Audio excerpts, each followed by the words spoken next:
Assalamualaikum warahmatullahi wabarakatuh.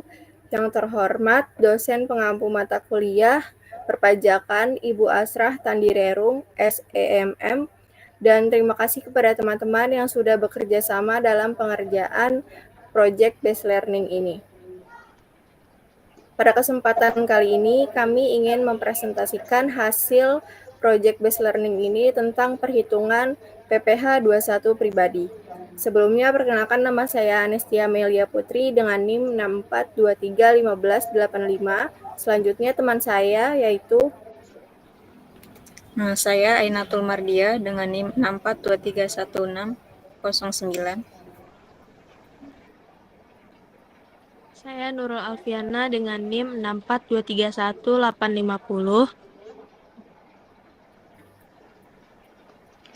Saya Widiawati dengan NIM 64231709.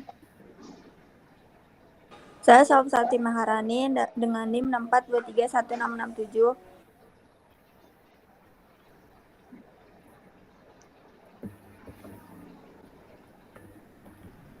Jadi pengertian pajak akan dibacakan oleh Nurul Alfiana. Pajak merupakan sektor utama bagi pemerintah karena pajak sumber utama pendapatan nasional. Dengan adanya pajak, maka seluruh kegiatan dapat terlaksana, contohnya pembangunan daerah. Pembangunan daerah dapat terlaksana apabila masyarakat sadar akan pentingnya membayar pajak. Lalu slide selanjutnya akan disampaikan oleh Salwa Septi Maharani.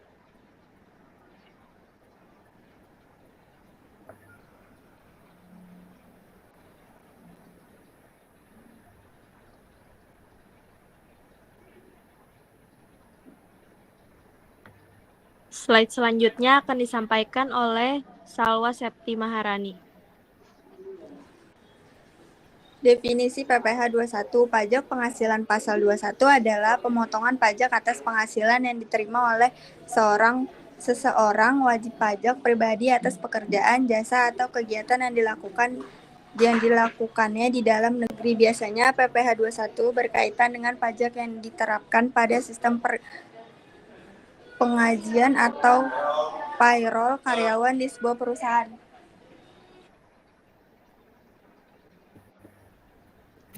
Selanjutnya ada data kasus PPh 21. Pak Wartono dengan NPWP 95338303 memiliki usaha di bidang makanan dengan memperoleh penghasilan pembayaran BPJS dan asuransi. Pembayaran BPJS kelas 1 seharga 150 per bulan dan asuransi 256 per bulan. Pak Wartono sudah kawin dan memiliki 2 anak. Jadi di sini ada penjelasannya, gajinya 7 juta dan di sini ada pengurangan. Pertama ada biaya jabatan itu 5% dikali gaji yang diperoleh oleh Pak Wartono yaitu 7 juta. Jadi hasilnya 350. Dan dua ada biaya BPJS. Biaya BPJS ini tadi 150 per bulan. Dan yang ketiga ada biaya asuransi yaitu 256 per bulan. Jadi di sini kita hitung penghasilan netonya itu biaya jabatan ditambah biaya BPJS dan ditambah biaya asuransi. Jadi penghasilan neto sebulannya yaitu 756.000. Nah, 756.000 itu penghasilan neto setahunnya yaitu 12 dikali 6.244. Jadi 74.928.000. Dan PTKP setahunnya dengan kawin anak 2 yaitu untuk sendiri 54 juta dan Pak Wartono memiliki 3 tanggungan. Jadi 4.500.000 dikali 3 sama dengan 13.500.000. Nah, 67.500 ini dari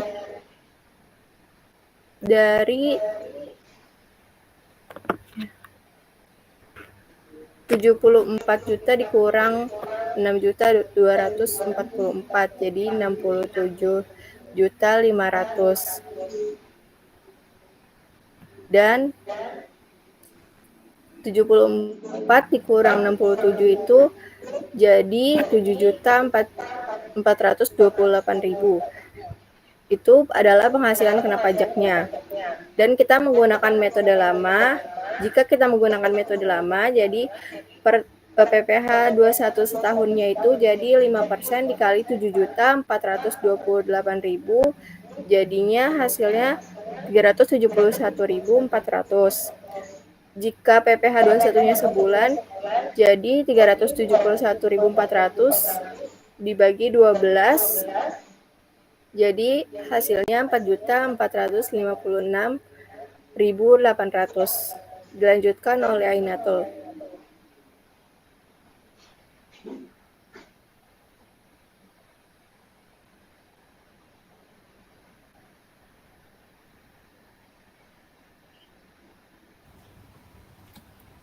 Oke, selanjutnya ada penggunaan menggunakan metode baru atau TER, yaitu untuk gajinya itu sendiri ada sejumlah 7 juta dan ada pengurangan, yaitu untuk biaya jabatan sebesar 5% dikalikan 7 juta, yaitu senilai 350.000, ada biaya BPJS senilai 150.000 untuk per bulannya, dan biaya asuransi untuk 1 bulan senilai 256.000. Kita jumlahkan pengurang yang tadi, biaya-biaya yang tadi kita jumlahkan menghasilkan nilai 756.000. Kita kurangi gaji dengan penghasilan neto sebulan, yaitu 756.000 yang tadi. Hasilnya yaitu 6.244.000 yang dijadikan sebagai nilai acuan penghasilan neto sebulan. Untuk itu penghasilan neto untuk menentukan penghasilan neto setahun, kita kalikan 12 dikalikan dengan penghasilan neto sebulan, yaitu 6.244.000 kita kalikan sehingga menghasilkan nilai 74.928.000. Untuk PTKP setahunnya tadi ada 67.500.000. Kita kurangi hasil dari penghasilan neto setahun dengan PTKP setahun, yaitu hasilnya 7.428.000, sehingga nilai dari 7.428.000 ini merupakan PPh kena pajak setahun. Untuk PPh pasal 21 terutangnya itu sendiri, kita kalikan tadi nilai 7.428.000 kita kalikan dengan 5% karena PPh terutang, yaitu menghasilkan nilai 371.400 rupiah.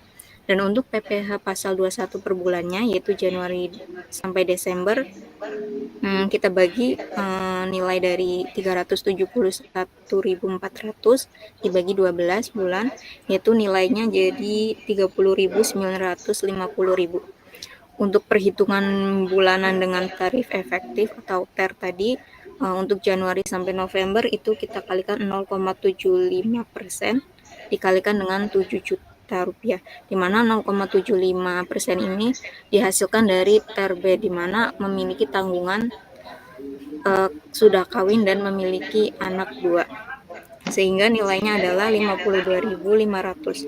Untuk Desember itu sendiri kita kalikan 11 dikali 52.500. Setelah itu hasilnya dikurangi dengan 371.400 sehingga menghasilkan nilai 37.500. Next.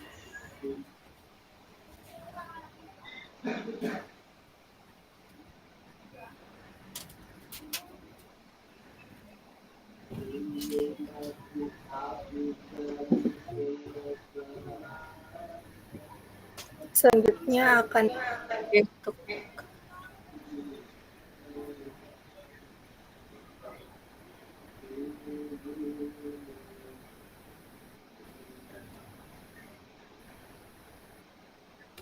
Jadi untuk perhitungan bulanan dengan tarif efektifnya itu Januari sampai November kita kalikan 0,75% kalikan 7 juta sehingga menghasilkan nilai 52.500, dan untuk bulan Desember kita nilai dari 371.400 kita kurangi dengan hasil kali 11 kali 52.500 sehingga menghasilkan nilai 37.500. Selanjutnya akan dibacakan oleh Widya. Nurul Alfiana.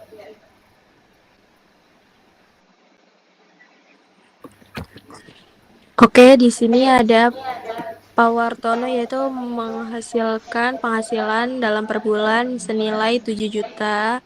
Lalu ada PPh dalam 1 tahun yaitu Rp371.400.000. Lalu di sini ada PPh per bulan yaitu sebelumnya dari Januari sampai November senilai Rp30.950.000.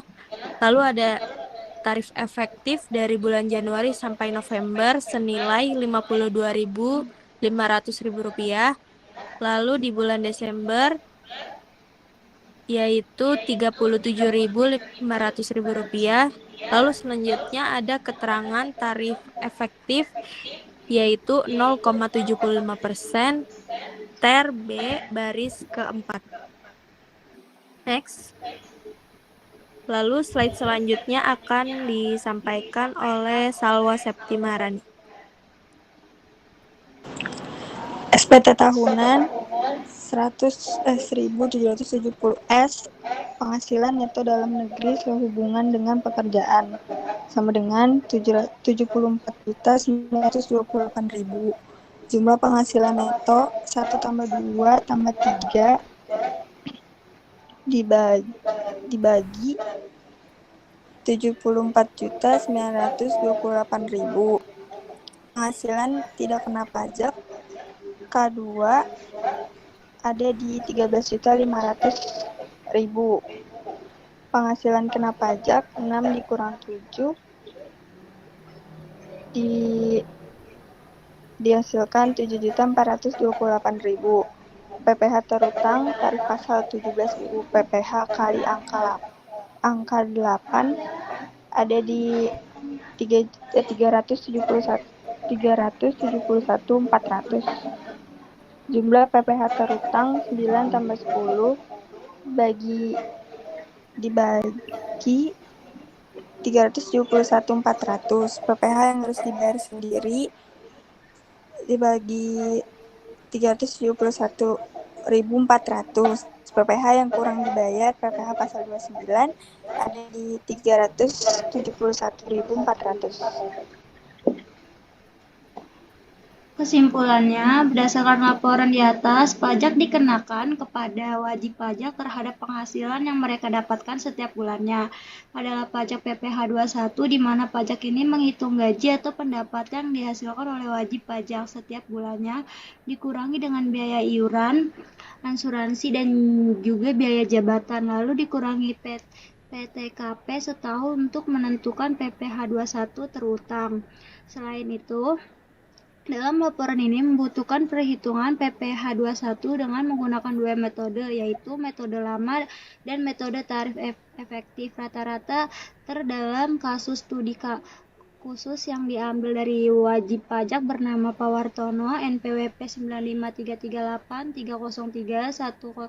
953383043104400. Berdasarkan perhitungan yang telah dilakukan, Pak Wartono membayarkan pajak PPh 21 setahun senilai 371.400 jika menggunakan metode lama. Namun berdasarkan kebijakan yang diatur oleh Peraturan Menteri Keuangan PMK nomor 168 tahun 2023 sebagai peraturan pelaksanaan dari peraturan pemerintah PP nomor 58 tahun 2023 mulai Januari 2024, Pak Wartono hanya perlu membayar pajak penghasilan sebesar 90.000. Mungkin cukup sekian presentasi dari kelompok kami. Kurang lebihnya mohon maaf. Assalamualaikum warahmatullahi wabarakatuh.